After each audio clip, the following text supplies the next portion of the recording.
Hi అండి. నమస్తే. రైతు సోదరులందరికీ ధన్యవాదాలండి. మనకి మిరపలో వచ్చేసి చాలా చోట్ల గూడా నారు చనిపోతుందని జెప్పి రైతు సోదరులు చెప్పడం జరుగుతుంది మిత్రులారా.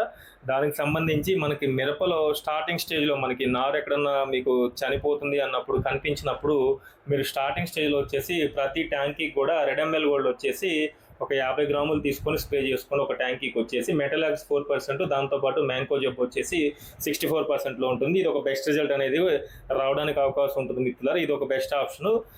ఇది స్ప్రే చేసినా గానీ ఇంకా మీకు ఎక్కువగా ఉంది, ఇంకా స్ప్రెడ్డింగ్ ఎక్కువగా ఉందనుకుంటే నాటివో తీసుకోండి.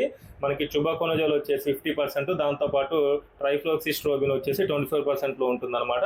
ఇది వచ్చేసి మనకి ప్రతి ట్యాంకీకి వచ్చేసి ఒక 20 గ్రాముల లెక్కన తీసుకొని స్ప్రే చేసుకోండి. ఒక బెస్ట్ రిజల్ట్ రావడానికి ఛాన్స్ ఉంటుంది. మీకు నారు చనిపోవడం అనేది ఖచ్చితంగా కూడా ఆగుతుందన్నమాట. ఇది ఒక బెస్ట్ మందుగా చెప్పుకోవచ్చు. నాటివో కూడా ట్యాంకీకి వచ్చేసి 20 గ్రాములు తీసుకొని స్ప్రే చేసుకొని ఒక బెస్ట్ రిజల్ట్ అనేది రావడానికి అవకాశం ఉంటుంది. అంతేకాకుండా నారుమడి మీద మనకు పురుగు ఏమన్నా ఉంది అనుకుంటే కనుక ప్రొక్లేమ్ తీసుకోండి. ప్రొక్లేమ్ వచ్చేసి ప్రతి ట్యాంక్కి కూడా 20 గ్రాములు తీసుకొని స్ప్రే చేసుకోండి. ఒకవేళ అది లేదు అనుకుంటే రేమాన్ అని చెప్పి మనకు అందుబాటులో ఉంటుంది. ఇదైనా సరే ప్రతి ట్యాంక్కి వచ్చేసి ఒక 50 ml లెక్కన మనం తీసుకొని స్ప్రే చేసుకుంటే మీకు నారుమడి మీద వచ్చే పచ్చ పురుగును అనేది నివారించుకోవడానికి ఒక బెస్ట్ మందు అనమాట.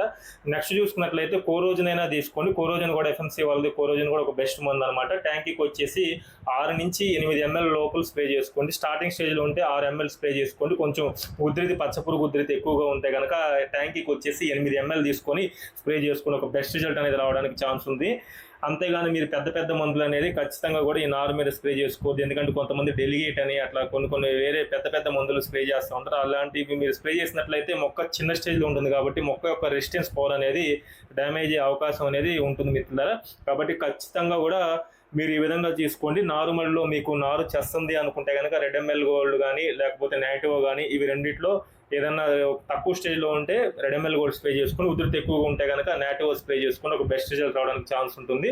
ఈ పురుగు సమస్య ఉంటే కనుక ఈ పచ్చ పురుగు కానీ ఇలాంటి మీకు పురుగు సమస్య కానీ మీకు ముడత సమస్య కానీ ఉన్నట్లయితే కనుక ప్రొక్లేమ్ కానీ రేమాన్ కానీ కోరోజన్ కానీ ఇవి స్ప్రే చేసుకుంటే ఒక బెస్ట్ రిజల్ట్ అనేది రావడానికి ఛాన్స్ ఉంటుంది మిత్రులారా. ఖచ్చితంగా కూడా ఈ విధంగా మీరు స్ప్రే చేసుకోండి. మీకు నారు అనేది నీట్గా రావడం జరుగుతుంది. మీకు మంచి రిజల్ట్ కూడా రావడానికి కూడా అవకాశం ఉంటుంది అనమాట. అంతేకాకుండా మనకి నారు ప్లాంటేషన్ చేసేటప్పుడు మనం దుక్కిలో ఏ మందులు వేసుకోవాలి, ఎలాంటి మనం ఫెర్టిలైజర్ వేసుకోవాలి ఏంటనేది కూడా కంప్లీట్ ఇన్ఫర్మేషన్ కూడా నేను నెక్స్ట్ మీకు ఒక వీడియోలో తెలియజేస్తాను.